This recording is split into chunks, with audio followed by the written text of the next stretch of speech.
friends, welcome back to my channel. In today's video, we are going to talk all about quaint, quintessential English villages. If you are new here, you may not know that my name is Nicole and I'm a Canadian that has moved to England and I'm a bit of an Anglophile, although I didn't really know that I was or realize that I was until about 3 or 4 years ago.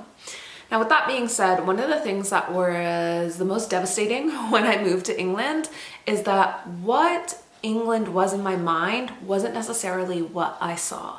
But one of the things that I've found is that I can find the England that is in my mind often when I travel to these quaint and cute and quintessential villages. So let's talk about English villages.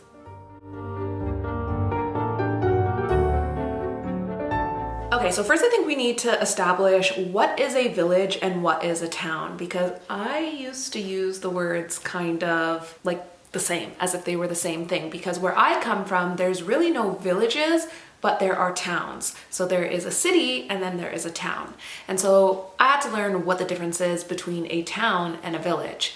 So it says, a village must have both a place of worship, a central meeting point, whereas a town is a more densely populated area with both a local government and fixed boundaries. So in one of the videos that I'm going to show you, it's a place called Frome, and Frome is a town. Now to me, Frome is kind of like a village. I mean, it's quite small, but really villages are much smaller than towns. So why don't I take you on a quick little jaunt over to Frome. It is a village, it is a town that is maybe about 45 minutes away from where we are, right on the edge of Bristol.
So super cute, right?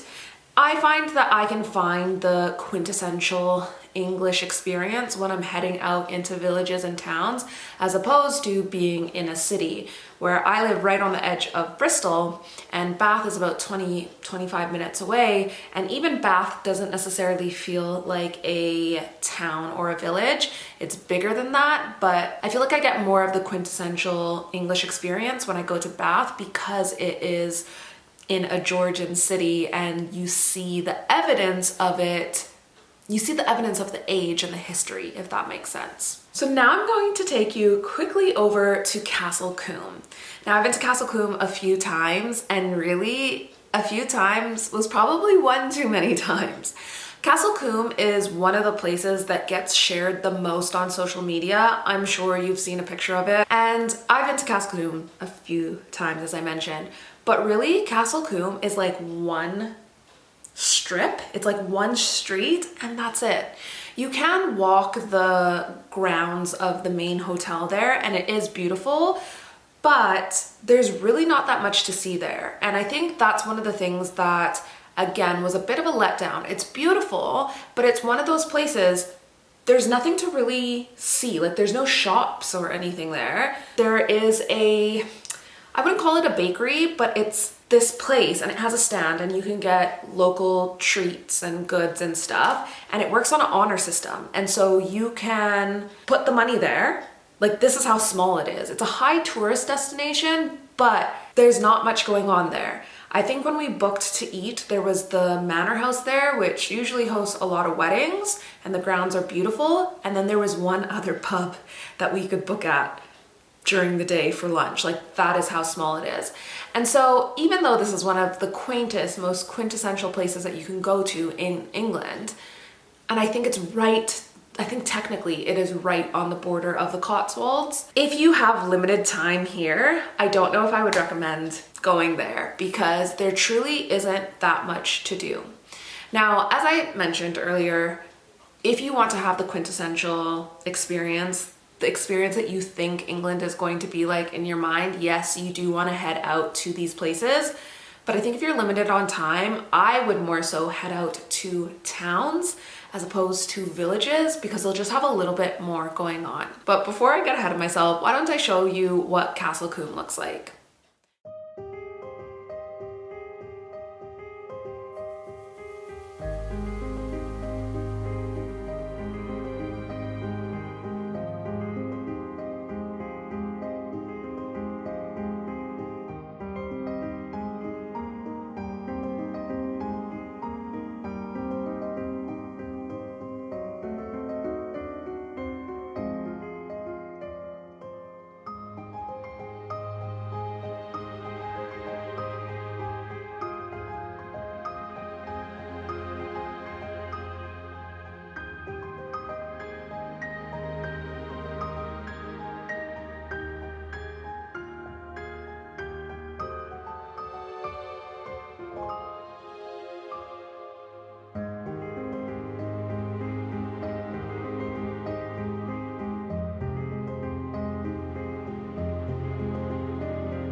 So I've just Googled on the internet, like, where are the most idyllic, quintessential English villages, and you can't even make it up. The first one that comes up is Castle Coombe.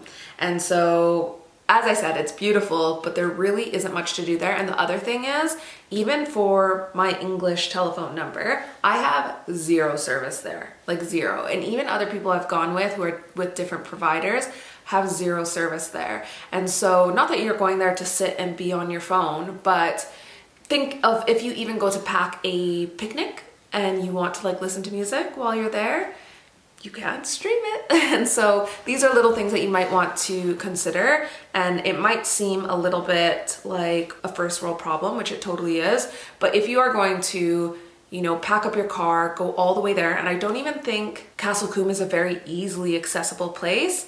I've been there a few times now, and each time I'm like, it's beautiful, but I'm a little bit let down. But let's see some of the other places that this online website is saying. So it says a place in Wales, Port Myron. I've never heard of it, but it says this enchanting Italianate style village is situated on the coast in North Wales. I haven't done very much traveling in Wales. I've been to Cardiff a few times. I would love to explore it this summer. It's so close, and there's places in Wales that would really surprise you at what it looks like. Then there's another place, it's Beaulieu, Hampshire. Someone's gonna crucify me in the comments. There's Whitby, North Yorkshire. I've heard of this place. Tenby is in Pembrokeshire, and I'm desperate to go there. That's, you know how just a couple minutes ago I said that there is places in Wales that would absolutely surprise you? Pembrokeshire is one of them. Like, it's like crystal clear water. You would think you are in the West Indies. Now, I know some of these on this list are in Wales, but as you can see, there are going to be the stereotypical places that you're going to hear about that might not live up to your expectations.